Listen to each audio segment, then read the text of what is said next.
At Caribbean User Experience Q, our purpose is to amplify that every human being counts to achieve optimal user experiences. Our values encompass empathy, compassion, transparency, adaptability, integrity, process, and continuous improvement. We demonstrate these values through advocacy, education, and demonstration. Today we talk real estate. Our special guest, Anselm Mathurin, property developer and board member of Saint Lucia Realtors Association, is no stranger to this industry. We will explore the various elements along the value chain of real estate in Saint Lucia, to include the roles of key players, which is the customer, buyer, agent, and or broker, marketing, what should it look like, and how can we create a data-driven real estate culture. So let's get started. Everybody, welcome to Point the Podcast, and today we have a special guest, Anselm Mathurin. Now, Anselm has many portfolios, but I really want him to talk about one of his favorite things, which is real estate. But before we go into that, I would love him to, give you all a little flavor of who Anselm is. So, Anselm, why don't you go ahead and introduce yourself to our audience? Hello, Suzette. Thank you for inviting me on your podcast, and congratulations. I think the user experience area is an area that is not being fully explored in the Caribbean, although it is big business worldwide. Steve Jobs would love you and what you do. So my name is Anselm Mathurin from the island of Saint Lucia. I'm 40 plus. Two beautiful kids, daughter 17, my son 14. I'm a telecom professional for 20 plus years, but I like to dabble on the side of real estate, which probably is, my true passion. I love real estate and what it means for one's financial freedom, and what that financial freedom means for one's ability to pursue their own goals and to live the kind of life that they want to live. Okay, I see that's so brief, Anselm. Why don't you tell our audience? I mean, we need to share here. You have a podcast, and it's called Caribbean Property Investment. Just give a little snippet of what that podcast is about. I know it mirrors what you just said, but go ahead. So, thank you for the plug. For more than 7 years, I've been listening to podcasts. I've listened to more than 1,000 episodes of podcasts. Podcasting is a growing trend, and when I started listening, I couldn't find shows that pertain to people in the Caribbean. So I started listening because I was buying land instead of spending my money and wilding out. I was buying land, and it's quite optimistic when you buy land with loans and hope that you'll be able to live, to put apartments in like when you retire. An African guy I met on a project, he told me, why you want to wait until you retire? You don't know if you're going to live, so you might as well do it now. So I listened to podcasts. I was trying to get educated, trying to get more information on how to do it. I found difficulty in getting information that really related to our people and our circumstances. So I used to listen to property podcasts from Australia, property podcasts from the UK, property podcasts from the US, and so and Canada as well. And so I got quite an extensive view of the different types of laws governing real estate, different types of strategies based on different geographic jurisdictions and legal jurisdictions. And I didn't see that information for Caribbean nationals, and so I created it. Because it was scary. There's an expression in Saint Lucia, maybe it's more urban, maybe more American, and it says, "Don't come for me." And so most people are afraid of putting themselves out there for fear of criticism, fear of being ridiculed. And once your purpose is bigger than your fear, you do what you have to do. Because after a while, it becomes too heavy for you to carry. You have to let it out. And so all I wanted to do was to share my experiences, but more importantly, get other people to share experiences so we can learn collectively. So I learn while I interview somebody, but the audience also learns. And I wanted to explore all areas from property investing, from the idea, from the initial concept of thinking of building a house or buying a piece of land, all of the processes, the stages, from people who actually did it. Those from normal, everyday people, working class people, to the professionals who actually perform the services, to the contractors, to the investors, everyone in the entire spectrum. We try to get their views from across the Caribbean. So we've had from Bahamas all the way down to, I think it's Trinidad. We're trying to get Guyana and in between. So if any of your listeners of this amazing podcast, if you have friends who want to share, it's all about sharing, and actually in sharing we actually learn as well. As well. So you can check out our podcast on CaribbeanPropertyInvesting.com or Caribbean Property Investing on Facebook, Caribbean Property Investing on Instagram, or our YouTube channel, Caribbean Property Investing Network. Excellent, excellent. So from that, we can move on to your portfolio or your role in our local Realtors Association, Saint Lucia. So give an idea as to why you decided to take on that additional mantle. What's your hope and goal? Saint Lucia Realtors Association is a collective of professionals in the area, and the association seeks to educate, appeal to its members to operate with high ethics, customer service, and diligence. Unfortunately, we do not have government legislation. However, it's been 5 years we're on the journey. That's my mission, along with a number of hardworking board members and association members. It is still kind of disjointed right now, and we're trying to pull it all together. The bill, we use a number of islands, I think Barbados, Bahamas, maybe Trinidad, to look at what the real estate kind of legislation look like, and to see how we can propose one that will be approved by our government or the government of the day, which will offer not just protection to the agents, but create an industry that has guardrails and well-established practices that are backed by legal enforcement. Kind of entrenching the law, and so we wait for that with great anticipation.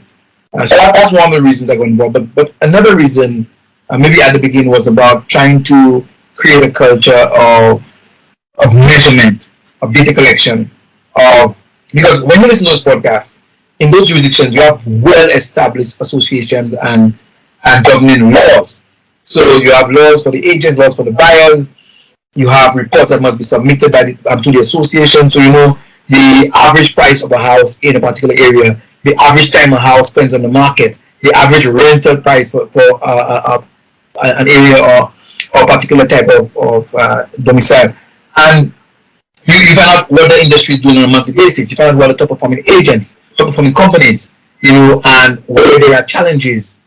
And you just have a real sense of the drivers of the industry, which is what we're lacking right now. There are some challenges, but we are committed to pushing that, because in as much as agents and people in the area may want the protection to govern the area, because you do have unscrupulous people posing as agents and giving the entire industry a bad name. You have people who take deposits and don't give it back to the buyers, and they disappear. And so the entire industry and profession, is soiled, with that kind of reputation at times. So by having an act that is governed and enforced by law, you probably have, a real deterrent, and it will augur well for the industry as well. Okay, now you brought some really salient points there, and let us go into now the service. Real estate as a service. This, I think, as you rightfully mentioned, the environment is not regulated. It's more self-regulated by the independent persons who are part of the whole ecosystem. What would you describe as a current traditional real estate market? To speak about the service design aspect, the potential for that. In Saint Lucia, you pretty much operate on two planes. You have the kind of office-less agents. I know somebody that have a house to rent. You have these people operating, and they are probably more these agents than established registered agents with business names and proper offices, even if it's a home office, and a proper established business. So you have these two types of forces operating, sometimes against each other, because you find that there are a number of people who are unofficial and they don't operate with the level of, what's what we're looking for? The level of honesty and professionalism that you expect. So you have those two groups, and generally it's rentals of homes and sales. Okay. We will talk about the homes, land, homes, and of course rental of homes and buildings, and sale purchase of land and buildings. Okay, all right. We will speak later on about the disruptors in the whole ecosystem of property investment and so on later. But as far as the service, right now, would you agree that the key stakeholders in a real estate transaction is primarily the broker or the real estate agent, or both, sales, the person who's selling and the person who's purchasing? Would you agree that this is the dynamic? The key stakeholders, or would you consider that there are the personas involved in the whole transaction? A buyer, seller, and an agent. Right now, we don't have a distinction between brokers and agents. With the legislation we have proposed, we have brokers who own the practices and agents who work for them. But yes, so a buyer, seller, and an agent. Okay, all right. One of the things that I personally found, that's just from my own experience, there seem not to be, when it comes to the definition or clarity of roles, there's always a confusion, probably from my experience, let's say as somebody who's a seller, whether the agent is working in the best interest of the seller or more so the buyer. I think we need a little clarity on the role, the dynamics of roles here, just to let our audience, have more clarity. So can you shed light on that for me, please? Yes. In most sophisticated jurisdictions, you have a buyer's agent and you have the seller's agent. And they split the commission two ways. Typically, our commission is 5% on a sale or 1 month rental for a 1 month rent as commission for a long-term rental, a long-term lease. We can say that it's from 6 months onwards. Myself as a developer and as a landlord, I would like to think that long-term for me is from 12 months. But that's an area that's much big. But generally, agents say from 6 months is long-term. Yes, so that's one of my pet peeves for sure. Mm-hmm. Because as a property owner who have agents come to me, I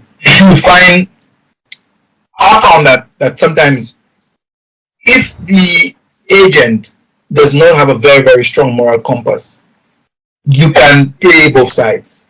But I would say generally, members of our association, they're very professional and they try to represent the interests of both parties. For me, sometimes I believe that the preference or the favoritism is skewed towards the person who has the money as opposed to the person who has the property. Even though it's the person with the property that's paying the commission. Yeah, and sometimes you feel as the property owner that the agent is not necessarily working on your behalf. The agent is working on behalf of their client, the one who's paying. So, but I have to say that I think that generally I have to say that members of our association try to represent both the buyer and the seller, or the tenant and the landlord in a manner that's fair to both.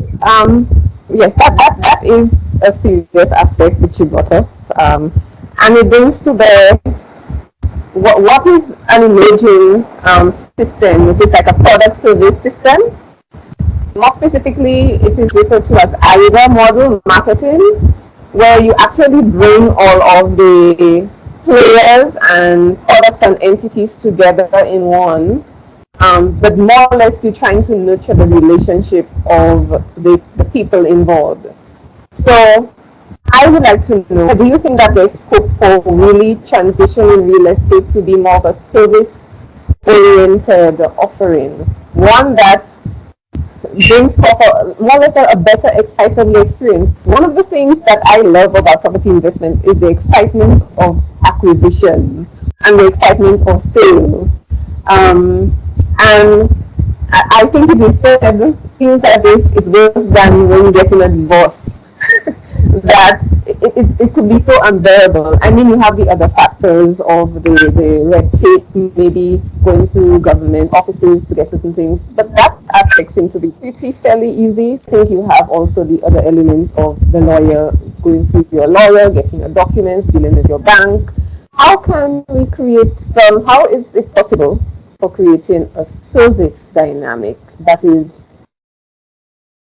can soften the experience of either party? You made reference to so many different activities that all need to come together in a timely manner for the customer to get what they're looking for, either to sell the property, because in this case it's a customer. Either you sell the property or you're buying the property. I will tell you though that it is already a service. The quality of the service depends greatly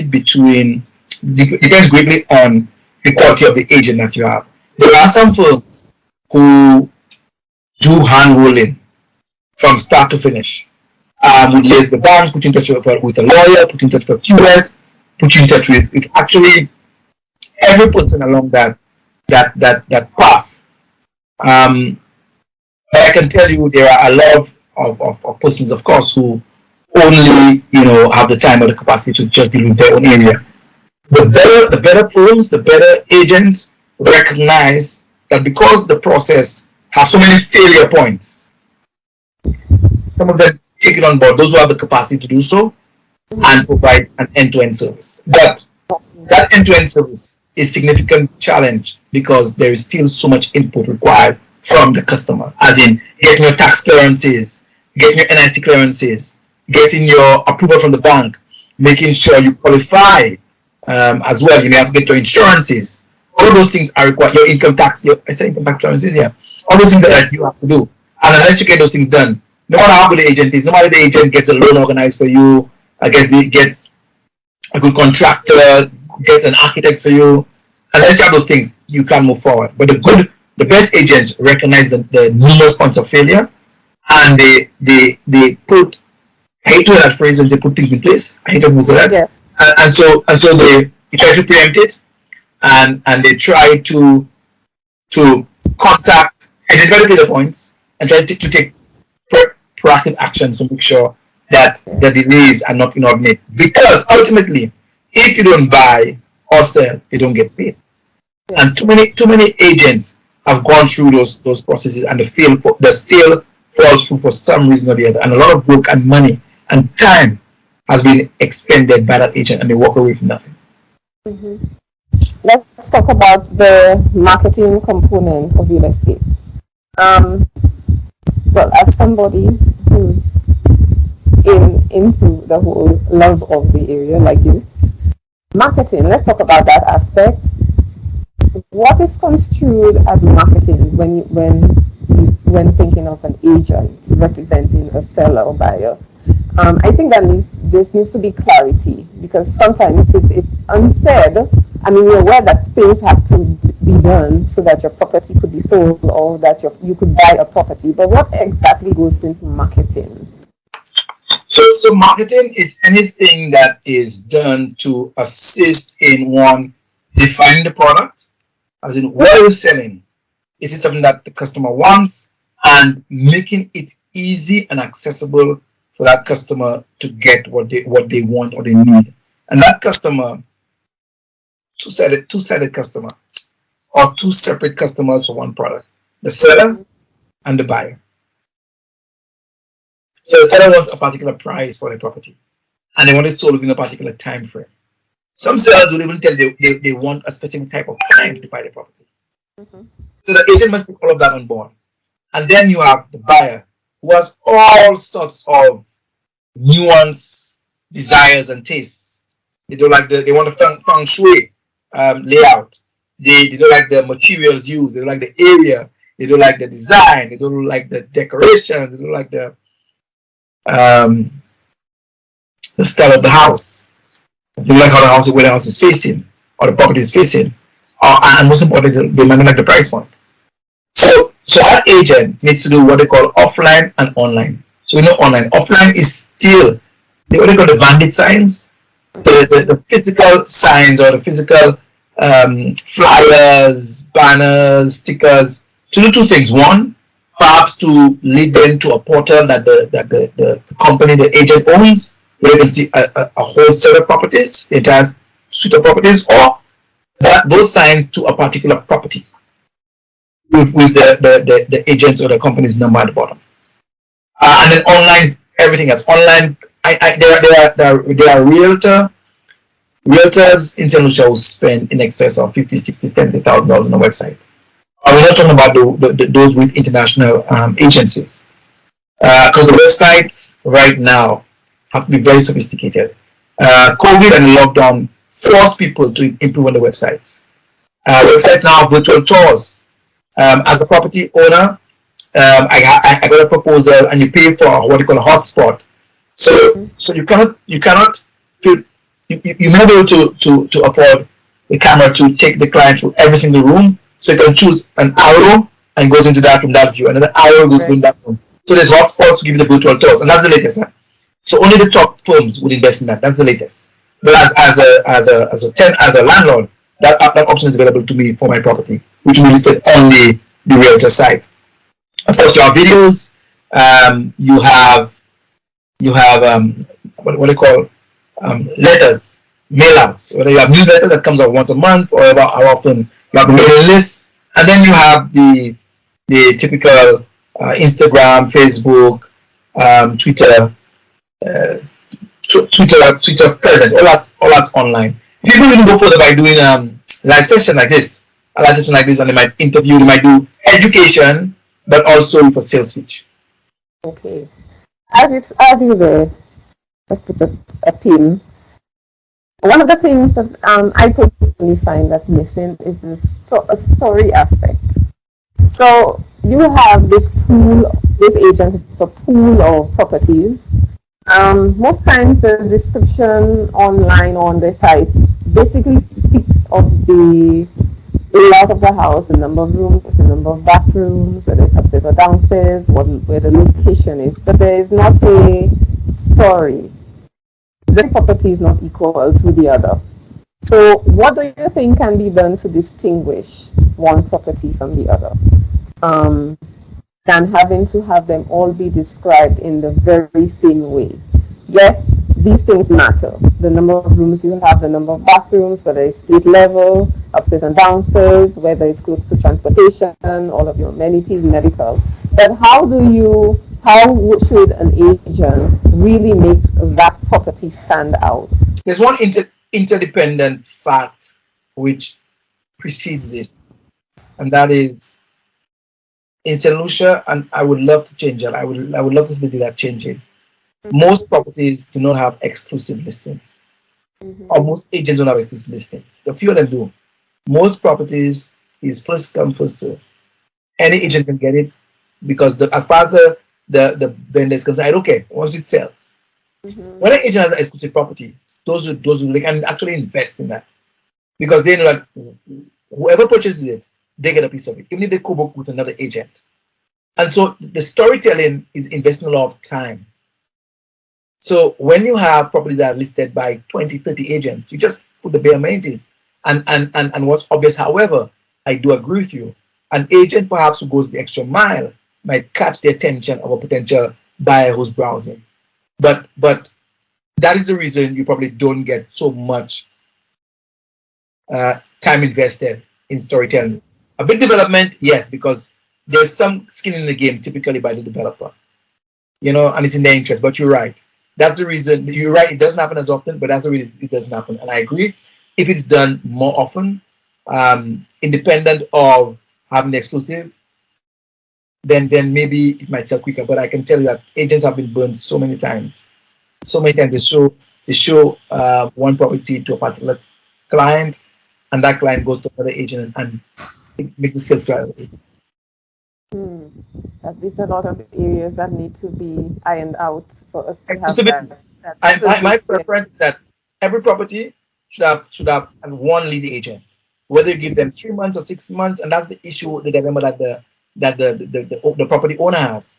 Do I give this agent for 3 months or 6 months? And most agents will tell you it might take 6 months to a year to close a deal on a big house or on a house. So 3 months or 6 months cannot be enough. Let us talk I forgot about to say something. Sorry, I forgot to yes. say something. That when I was talking about the marketing, the online marketing, Mm-hmm. a key feature of the company website is the multiple languages on that website. So there are some agents, realtors who have invested in 3, 4, 5, 6, 7 language translations on the website. You can just click the language on the top and everything turns to the particular language. And of course, that's more appealing to international buyers who have access to that. So sorry about that. Go ahead. Exactly. No, I think that's fabulous. I love that throw in right there. That's actually a nice add-on. Um, Let us now speak about one of the aspects that you brought up earlier on, the data aspect, um, property analytics, so to speak. Um, how can that be harnessed? How can that we could foster an environment with data? Because one of the things, especially for me, as somebody who loves the area, I would love agents to be able to provide me with stats on what is the likelihood of my house being sold or this property that I'm interested in being purchased due to certain factors that can actually be verified and there's information to support it. What is the possibility there of that? So that is my number one challenge. Um, that was my main area for getting involved in the association, and for wanting to be on the board to see we can start creating a culture of key performance indicator tracking and statistical tracking. Because in as much as practicing agents may feel like they give that information, they're getting so much more in return. And that's why I reached out to one of the previous guests, Mr. Saint Catherine, Yeah. who at the time was working in the government as a statistician, and had a presentation to our association members. And we were all floored when we heard average rents, for $200. We said, but where do you rent out for $200? But the average rent was in Saint Lucia. That's a sidebar. But more importantly, we try to bring him there so he can show the importance and the benefit of collecting data. And of course, there is an apprehension for sharing that information because we live in such a small society. Um, Mm-hmm. I can't say much more on that because we have a meeting on that again. But I will tell you though that I spent a lot of time with him trying to get solutions.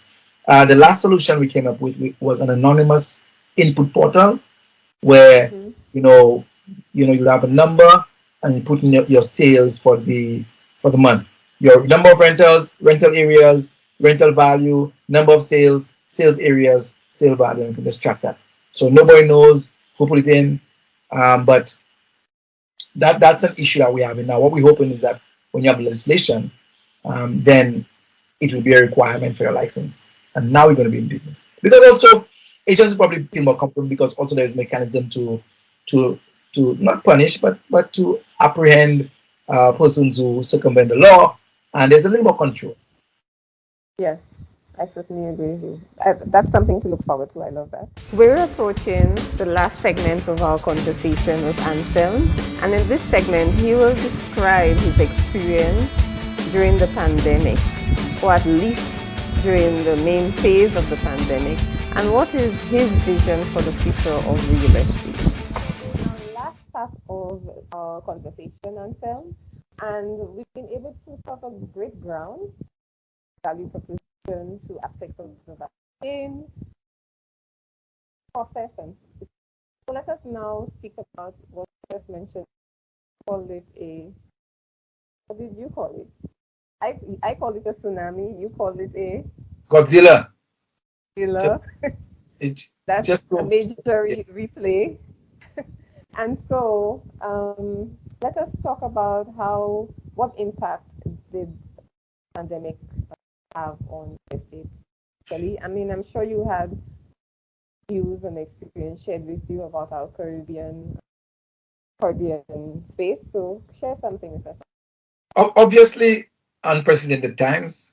I'll give you two perspectives. one from a property owner and a landlord, and the other from perspective like a 10,000 feet up looking down at the entire industry.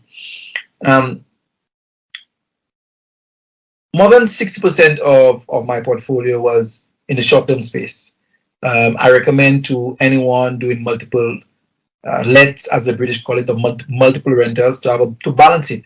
Have some long-term, perhaps just to cover the mortgage if you have a mortgage, and then you have the short-term to bring you above and beyond in terms of cash flow. Immediately, we started seeing cancellations. I had more than 30 cancellations from on Airbnb, Booking.com, TripAdvisor, VRBO, all the platforms which have made a significant difference in this sector for Saint Lucia and the Caribbean. Obviously, a few years ago we had like 100, maybe 100 listings, under 100 listings. In no time, we went to 300 and 500. And Saint Lucia should have, I would imagine, close to more than 1,000 rooms for sure, on those platforms. So it's a big income earner. I was scared. I have two kids, my mom, my grandmother, family members. I didn't want to take any chances. So I did not take anybody for short term. I canceled my short term, closed my short term listings. And I tried to pivot. I tried to pivot to long term for local people. But there's another dilemma, because the group of local renters are insignificantly impacted by the loss of jobs. Persons no longer have the disposable income they had before. Persons no longer get to earn as much as they did at work.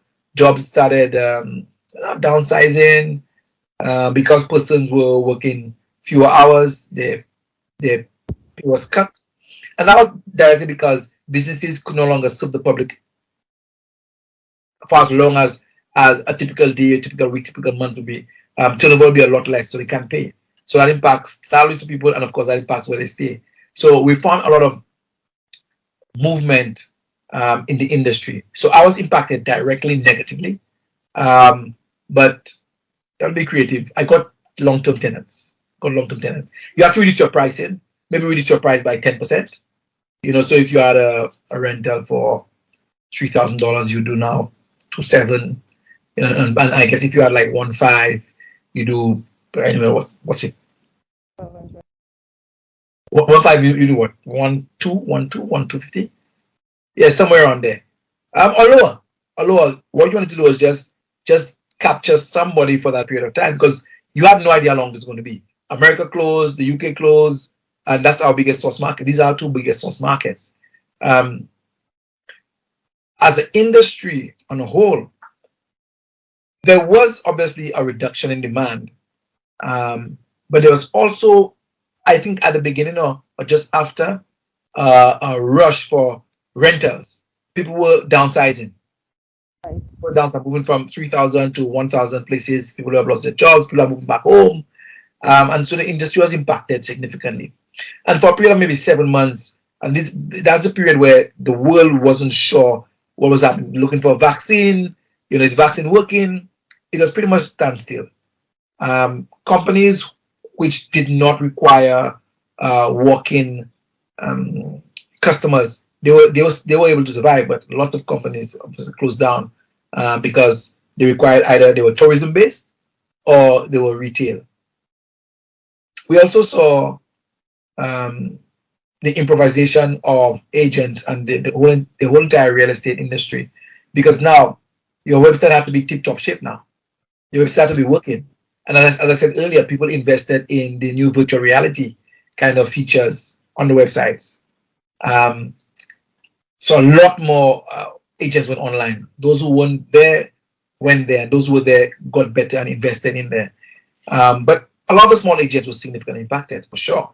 The big agents were able to make it through, and small agents had to be more creative. Some people went into property management as well. We saw growth in that area. But it's something funny that happened after year one. We started seeing a resurgence of demand, primarily, and I actually, was the beneficiary of that, where you had Saint Lucians who were living in the US. seeing their communities ravaged by COVID, loss of colleagues, loss of maybe loved ones, to say, you know what, it's time for me to get a place back home.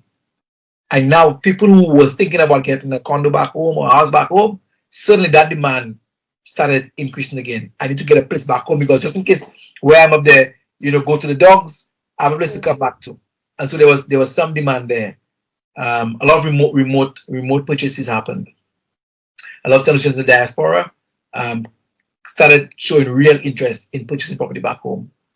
And then thereafter, we started seeing the latent demand, the pent-up demand started growing. People saying, "Well, I need to get out." They call it revenge travel. The concept of revenge travel was introduced. It was a phrase that was coined in the US and Europe. People are saying, "Well, when I get out, I don't go so far away. I was saving money for that vacation, and I wasn't quite sure I'm spending it." And so hotels are getting, a lot of bookings. And I think, if I'm correct, July this year actually saw higher levels of visitor arrivals. Once you had what's it, air load, FN or FA. Once you have load seats on planes, was actually higher, I think, than just before the year before COVID. Right. So you saw people just wanting to get out. So that was a positive impact, and people now are traveling. So you have all the bookings back on Airbnb coming up, with a vengeance, high volumes. And so there's strong demand. This tourism season, October, November, December to March, is going to be a very, very strong season for short-term rentals. So I have a question though. What is the behavior like of the now customers? Those that are pent up and they want to come home, are they making, is it a buy? I forever heard it seems to be forever buyer's market. Is that correct? Can you? That's interesting. I think it's not always a buyer's market, because it's not always a buyer's market. So there are two dynamics. One are people forced to sell because of loss of job, because of loss of a family member. So if you're forced to sell, I would say it's a buyer's market. But then when you have limited stock of a particular segment or niche, then you have choice. So 2-bedroom condos, 2 baths, very high demand now. So if you have that, you have a situation where you may have 3-4 buyers, after the same property. So at a price that is, say, under $250,000 in Saint Lucia, there's high demand for that right now. Beyond that, might be less, but under $250,000 US, 2-bedroom condo, very high demand for that right now. And even for as a member of the Vacation Rental Association of Saint Lucia, even now you find there are a lot of people looking for long-term rentals or medium-term rentals. People want to work in Saint Lucia for 3-4 months, and they want like a 2-bedroom or 3 bedrooms, and I don't think we have enough stock right now. So you have that situation only being complicated by the COVID protocols, vaccinated accommodation approvals versus non-vaccinated. Some people come, okay, if it's vaccinated accommodation, one person is vaccinated, the partner is not vaccinated. So you have a lot of protocols that are challenged all the time, because you always have a scenario that does not quite necessarily meet, the governing rules, but people are still asking, can I still come, with this scenario? For property owners, both long-term and short-term, you have to get certification by Ministry of Health and certification by Ministry of Tourism. So you have to invest in signage, you have to invest in installing the hand sanitizer machines, the distinct areas for baggage sanitation and signs everywhere.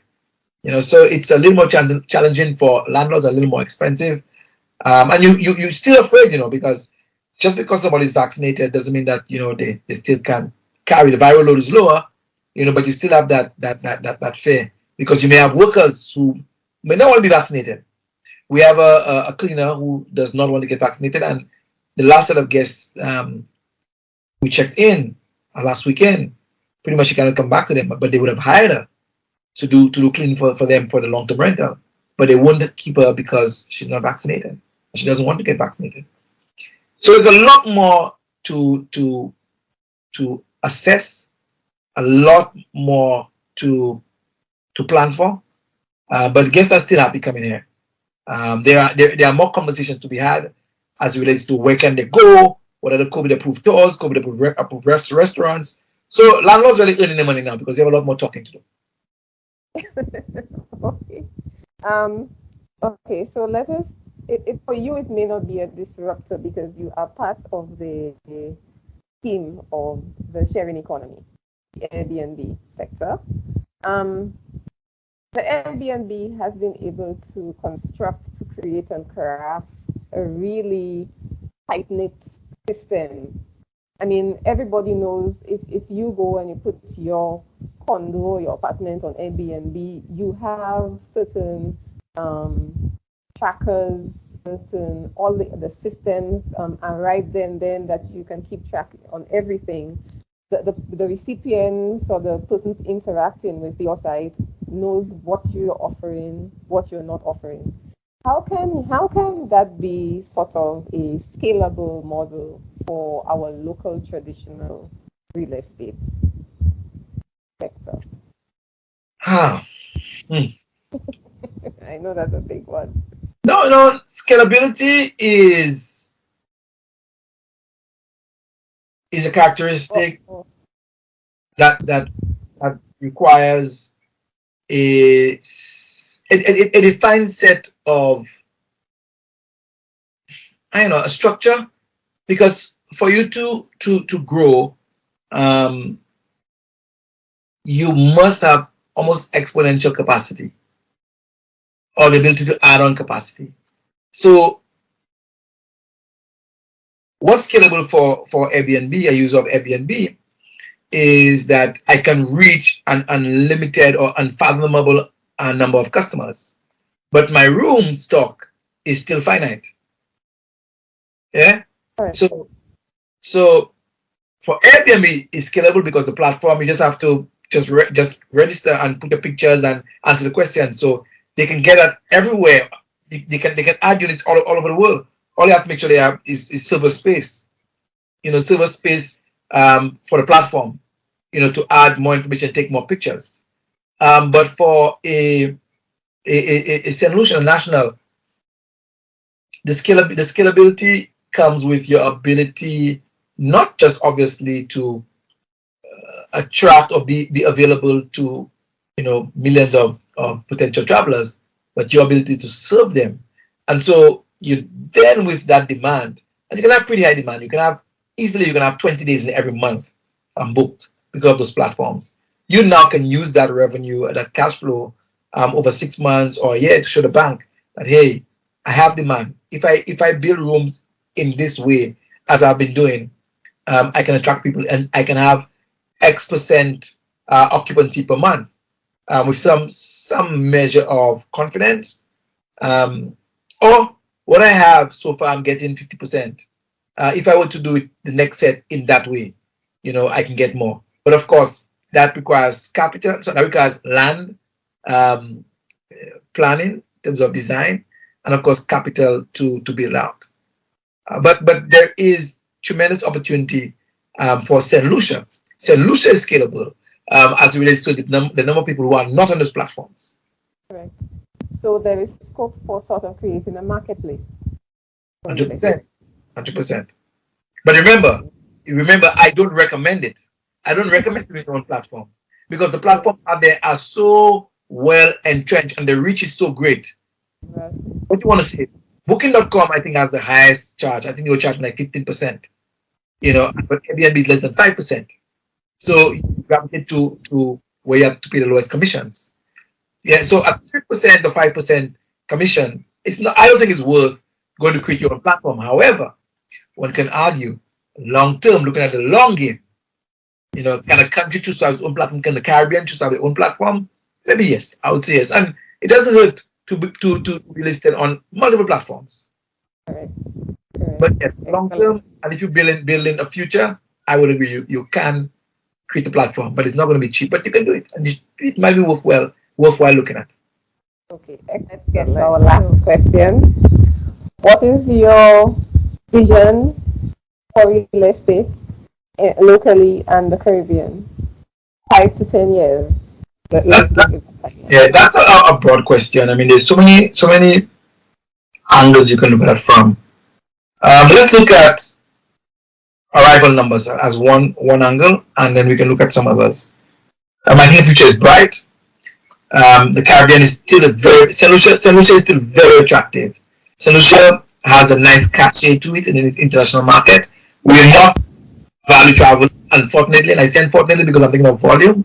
Yeah, I say we are not value travel, as in value as in cheap travel. We Yes, are correct. we are niche travel. We are niche market. High end boutique hotel is what we're known for. And so to come here is a couple $1,000s. Well, for 2 weeks. Whereas people can come and do 99 from Airbnb and those short-term vacation places, rentals. So we can do anywhere from 40 US a night, to 100 US a night on the low end, and you can go up. But then if you go up more than two, three, $400, you might as well go to a very, very Yes. comfortable hotel. So in terms of the numbers, I think the future is bright. I think for the next 2 years, if we can get airlift, that's what I was looking for. If we can get airlift from the US, from the UK, and Canada, I think the numbers are going to increase, and we're going to get to pre-COVID levels pretty soon. I think pretty soon. I think within 24 months we get to pre-COVID levels and surpass it in terms of numbers. Now, in terms of room stock, the rate at which the vacation rental sector was growing has obviously slowed down because persons have lost their jobs. You had at the time lower demands internationally because of the lockdowns. I believe that with the plans of the new government and the promises that they made in terms of pushing the sector and incentivizing local developers, I think we're going to see an increase in the number of people getting concessions and having incentives to build their own local stock. Um, the sector is very well developed. Short-term vacation rentals. We now have an association. We can actually join and get guidance, and we can start pooling our resources and sharing our knowledge. And so I think that will only augur well in terms of encouraging people and teaching people some of the basics of what they could do to be successful in the sector.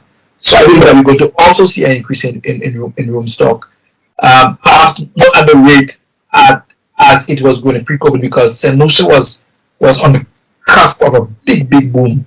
Our numbers were increasing. I think we had our highest tourist arrival figures. I worked in the Bahamas from 2011 to 2015, and I remember at the time, I think Saint Lucia's tourist arrivals were less than 900,000 altogether, whereas Bahamas cruise ship alone was more than 4 million. And in a couple of years, Saint Lucia passed the 1 million arrival mark. So we are growing steady and we're growing fast. The 2 years of COVID, a little stutter, but I think it's going to pick up again.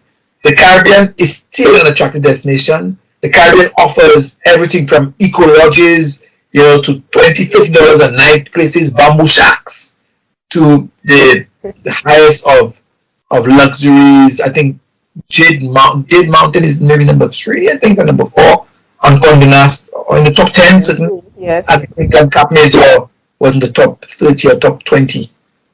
So that's on Saint Lucia. When we talk about Jamaica, some bigger destination brands, Barbados, bigger destination brands, Bahamas. So absolutely, we're still fairly safe when it comes to crime and violence. Still fairly politically stable, generally. And the weather is always awesome every day of the year. So I think the future is great. And in Saint Lucia in particular, there is a boom in the number of realtors and people in the industry. We are about to legislate and regulate the industry to bring better standards and to create some guardrails into how people can operate to protect both the consumer, the buyer, and the seller, as well as the agent. And that too will also help, because now you have people who are trained and are professionals in the area and can actually educate buyers more, help sellers more, and maybe create a more attractive proposition to international buyers and sellers. So I think the industry is booming. On that note, would you like to leave any quote, I want to congratulate Suzette. I don't know how much I would have helped, in terms of the user experience, but it's an area I think it's an amazing niche.